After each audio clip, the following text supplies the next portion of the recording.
আবহাওয়ার এই সময় একদিকে বৃষ্টি অন্যদিকে গরম, পাশাপাশি বেড়েছে মশার উৎপাত। মশার কামড় থেকে ডেঙ্গু, ম্যালেরিয়া, চিকুনগুনিয়ারও ভয় রয়েছে।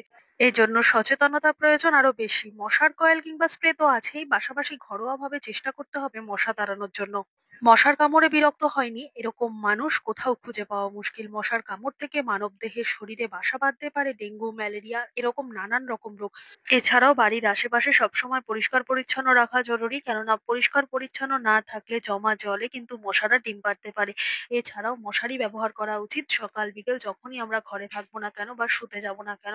এছাড়াও বন্ধুরা, বাচ্চাদের কিন্তু আলাদাভাবে খুব বেশি পরিমাণ যত্ন নেওয়া দরকার, যাতে কোনো রকম ভাবে মশাদের দ্বারা তারা আকৃষ্ট না হয়। তো চলো তাহলে দেখে নেওয়া যাক কি সেই ঘরোয়া উপায় যার মাধ্যমে খুব সহজেই আমরা মশা তাড়িয়ে ফেলতে পারবো। তার জন্য সবার প্রথমে যেটা লাগবে সেটা হচ্ছে নিম পাতা। তোমরা এখানে গাছ থেকে টাটকা যে নিম পাতা ছিঁড়ে নিয়েও ব্যবহার করতে পারো, আবার শুকনো নিম পাতাও ব্যবহার করতে পারো। এখানে কিন্তু আমি শুকনো নিম পাতা ব্যবহার করছি। তার ফলে কিন্তু কাজটা খুব ভালো হবে আর কাজটা খুব ইজিলি হবে। শুকনো নিম পাতা আমি গুঁড়ো করে রেখেছি সারা বছর এইভাবে মশার উৎপাত থেকে বাঁচার জন্য। অসময়ে যখন নিম পাতা পাওয়া যায় না, এভাবে কাজে লাগাই। এবার একটা পাত্রের মধ্যে নিয়ে নিয়েছি প্রায় 3 থেকে 4 চামচ পরিমাণ সর্ষের তেল। এখানে সর্ষের তেলই নিতে হবে। এবার তেলের মধ্যে আমি দিয়ে দেবো 2 চামচ পরিমাণ এই গুঁড়ো করে রাখা শুকনো নিম পাতা। আর এটাকে দিয়েই কিন্তু আসল কাজটা করতে হবে, যেটা দিয়ে আমরা খুব সহজে মশা তাড়িয়ে ফেলতে পারবো। এবার এখানে আমি একটা কড়াই বসিয়ে দিয়েছি। কড়াইটা ভালো করে গরম হলে আমি এই নিম পাতা মেশানো যে সর্ষের তেল সেটাকে দিয়ে দিলাম। এবার তোমরা চাইলে কড়াই বা বড় কোনো পাত্রের বদলে কিন্তু তরকা প্যান বা ছোট কোনো পাত্র ব্যবহার করতে পারো। আমার কাছে ছোট সেরকম কোনো পাত্র নেই বলে এইটুকু সলিউশন তৈরির জন্য কিন্তু আমি এই বড় কড়াইটাই ব্যবহার করেছি। এবার বন্ধুরা, যতক্ষণ পর্যন্ত না এই নিম পাতাগুলো পুড়ে কালো হয়ে যাবে ততক্ষণ পর্যন্ত তেলটাকে হাই ফ্লেমে গরম করতে হবে। এভাবে বেশ 2 মিনিট মতো এটাকে ফোটালেই কিন্তু আস্তে আস্তে তেলটাও গরম হয়ে যাবে, আর তেলটা গরম হওয়ার সাথে সাথে নিম পাতাগুলোও কিন্তু পুড়তে শুরু করবে। নিম পাতা পোড়ার ফলে তেলে কিন্তু একটা স্ট্রং ফ্লেভার আসবে, যেটা কিনা মশা মারার কাজে খুব সুন্দর মতো ব্যবহার করা যাবে, বা মশাদের জন্য দারুণ একটা উপায় বলতে পারো। এখানে দেখতে পাচ্ছ বেশ 2-3 মিনিট আমি এটাকে ফোটানোর পর তেলের কালারটাও কিন্তু চেঞ্জ হয়ে গেছে, সাথে সাথে নিম পাতাগুলো পুড়ে সম্পূর্ণ কালো হয়ে যেতে শুরু করেছে। এবার কিন্তু তেল থেকে সম্পূর্ণ পুরো ধোঁয়া ছাড়তে শুরু করেছে। এ পর্যায়ে কিন্তু আর ফোটানো যাবে না। এবার গ্যাসের ফ্লেমটা বন্ধ করে দিয়ে আমি কি করব, তেলটাকে ছেঁকে নেবো। আর তেলটাকে ছেঁকে নেওয়ার জন্য কি করেছি, আগের যে পাত্রটা নিয়েছিলাম সেই পাত্রের মধ্যে ছাঁকনির সাহায্যে তেলটাকে কিন্তু আমি ছেঁকে নিলাম। এবার দেখো বন্ধুরা, তেলটা কিন্তু পরিমাণে অনেকটা কমে এসেছে। যেহেতু নিম পাতাগুলো এর সাথে আমি পুড়িয়ে নিয়েছি, ভেজে নিয়েছি, তাই পরিমাণে কিন্তু তেলটা অনেকটা কমে গেছে। আর দেওয়ার দরকার নেই। যদি তোমাদের আরো বেশি সলিউশনটা তৈরি করা দরকার তাহলে সবকিছুর পরিমাণ কমিয়ে বাড়িয়ে নেবে। এবার এই গরম তেলের মধ্যে আমি দিয়ে দেবো খুব সামান্য পরিমাণ একটুখানি কর্পূর। কর্পূর এখানে আমি হাতের সাহায্যে গুঁড়ো করে দিলাম। পুজোর জন্য প্রত্যেকের বাড়িতে কম বেশি কর্পূর থাকে। কর্পূর না থাকলে ন্যাপথলিন গুঁড়ো করে দেবে। কর্পূরের যে গন্ধটা সেটা কিন্তু মশা তাড়ানোর কাজে দারুণভাবে কাজ করে। আর দিয়ে দেবো একটুখানি দারচিনি। দারচিনিটাকে এরকম ভাবে বেশ একটা বড় দারচিনি নিয়ে ছোট ছোট টুকরো করে গরম তেলের মধ্যে দিয়ে দিলাম। বন্ধুরা, তেলে দেওয়ার সাথে সাথে না এগুলো ফুটতে শুরু করবে, যেহেতু একেবারে তেলটা ভীষণ পরিমাণে গরম আছে, তাই একটু কাজটা না সাবধানে করতে হবে। এবার এর মধ্যে দিয়ে দেবো একটুখানি পেঁয়াজের খোসা। এখানে আমি একটা পেঁয়াজের খোসা নিয়েছি। আবারও বলছি, যদি তোমাদের সমস্ত কিছুর পরিমাণ কমিয়ে বাড়িয়ে নিতে হয় তাহলে কিন্তু তেলের পরিমাণটাও কমিয়ে বাড়িয়ে নিয়ে বেশি পরিমাণে বা কম পরিমাণে বানিয়ে নিতে পারো। এখানে যেটা আমি বানাচ্ছি সেটা কিন্তু তোমরা দেখলেই বুঝতে পারবে কোনটুকু পরিমাণ বানাচ্ছি। এবার এই যে তেলটা আমি তৈরি করেছি এটা কিন্তু এরপর আরো বেশি পরিমাণে কমে যাবে, তাই চাইলে আরো একটু বেশি পরিমাণ কিন্তু বানিয়ে নিতে পারো। এবার সমস্ত কিছু একসাথে ভালো করে মিশিয়ে নেওয়ার পর এর মধ্যে আমি দিয়ে দেবো রসুন। রসুনটাকে তোমরা চাইলে কিন্তু থেতো করে দিতে পারো বা পেস্ট করা রসুনও দিতে পারো। এখানে আমার রসুনটা একটুখানি মিহি করে কুচিয়ে দিচ্ছি, কুচিয়ে দিলেও হবে। যে পরিমাণ সমস্ত কিছু নিয়েছি তার জন্য কিন্তু 2 পোয়া পরিমাণ রসুনই এখানে যথেষ্ট। এবার রসুনটাকে ভালো করে ছোট ছোট টুকরো করে কেটে এই তেলের মধ্যে দিয়ে দিলাম।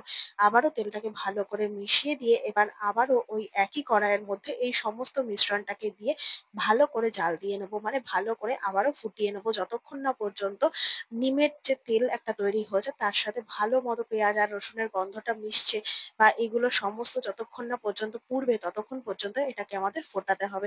তোমরা চাইলে বন্ধুরা আবারও বলছি কম বেশি করে কিন্তু নিয়ে নিতে পারো। সমস্ত কিছুর পরিমাণ। এবার ভালো করে এটাকে হাই ফ্লেমে ফোটাতে হবে। ফোটাতে, ফোটাতে দেখবে তেলের রংটা আরো বেশি কালো হয়ে যাবে। আর সমস্ত কিছুর যে খোসা বা ধরো দারচিনি বা ধরো যে রসুনটা রয়েছে সেটা কিন্তু সম্পূর্ণ পুড়ে যাবে। আর পুড়ে যাওয়ার সাথে, সাথে দেখবে একটা খুব সুন্দর গন্ধ বেরোবে। আর এই গন্ধটাই কিন্তু মশা মারার কাজে দারুণভাবে কাজ দেবে। এখানে দেখো বন্ধুরা সমস্ত কিছু কিন্তু ভালো করে জাল দিয়ে নিতে, নিতে তেলের পরিমাণটা বেশ অনেকটা কমে এসেছে। আর সমস্ত কিছু কিন্তু অনেকটা পুড়ে গেছে। এভাবে কিন্তু আর বেশিক্ষণ জাল দেওয়া যাবে না। দেখতে পাচ্ছ সম্পূর্ণ পেঁয়াজের খোসা কালো হয়ে গেছে। এবার গ্যাসটাকে বন্ধ করে এটাকে আবারও এরকম ভাবে ছেঁকে নেব ওই একই পাত্রের মধ্যে। এবার দেখো তেলের পরিমাণটা অনেকটা কমে এসেছে। বাইরে থেকে কেনা যে সমস্ত কেমিক্যাল যুক্ত প্রোডাক্ট বা মশা তাড়ানোর যে জিনিসগুলো আমরা ব্যবহার করে থাকি সেটা ভীষণই ক্ষতি করে আমাদের শরীরের জন্য। তাই একটু খাটনি করে বা একটু সময় সাপেক্ষ ব্যাপার নিয়ে যদি আমরা ঘরোয়া পদ্ধতিতে এইভাবে মশা তাড়ানোর জন্য হোমমেড কোনো কিছু বানাতে পারি, সেটা আমাদের শরীরের জন্য যেরকম ভালো, সাথে কিন্তু মশাও চলে যাবে। এবার সম্পূর্ণ ঠান্ডা হওয়া অবধি তেলটা অপেক্ষা করতে হবে। যদি তোমাদের কাছে এই ধরনের কয়েল খালি অবস্থায় থাকে, মানে যে ছোট যে কন্টেনারটা রয়েছে অল আউটের, তো সেরকম যদি খালি থাকে তাহলে তোমরা এই তেলটাকে এই কয়েলের মধ্যে ভরে নিয়ে কিন্তু অ্যাপ্লাই করতে পারবে। যেহেতু আমার এর গন্ধ খুব একটা সহ্য হয় না কিংবা তেলটা পরিমাণে অনেকটাই কমে এসেছে, তাই কিন্তু এখানে আমি প্রদীপের ব্যবহার করব। দুটো প্রসেস দেখালাম, যেটা তোমাদের কাছে ইজি মনে হবে সেটাই করতে পারো। এই একই রকম পদ্ধতিতে ঠিক যেভাবে আমরা প্রদীপ জ্বালাই ঠিক সেভাবে এরকম একটা মাটির প্রদীপের মধ্যে এই তেলটাকে নিয়ে নেবে। একেবারে কিন্তু অবশ্যই ঠান্ডা হতে হবে। এরপর নিয়ে নিয়েছি এরকম একটা পোলতে, পোলতে বা সলতে তোমরা ঘরোয়া ভাবে বানিয়ে নিতে পারো।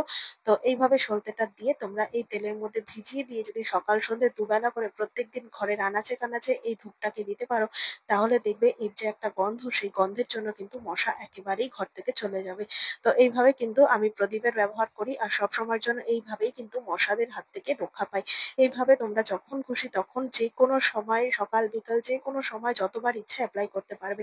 তো এইভাবে কোথায় কোথায় তোমরা ব্যবহার করতে পারবে ঘরের আনাচে কানাচে যে কোনো আসবাবপত্রের কোনা কানাচিতে, এমনকি রান্নাঘরে, বিশেষ করে রান্না করার সময় দেখবে খেয়াল করে মশা যদি খুব বিরক্ত করে তখন কিন্তু আমরা মশা না মারতে পারলে বাজার চলতি যে সমস্ত স্প্রে বা যেগুলো আছে সেগুলো দিয়ে আমরা মশা মারার চেষ্টা করি, কিন্তু তাতে রান্না রিলেটেড সমস্ত কিছু রান্নাঘরে থাকার কারণে কিন্তু আমাদের অনেকটাই ক্ষতি হয়।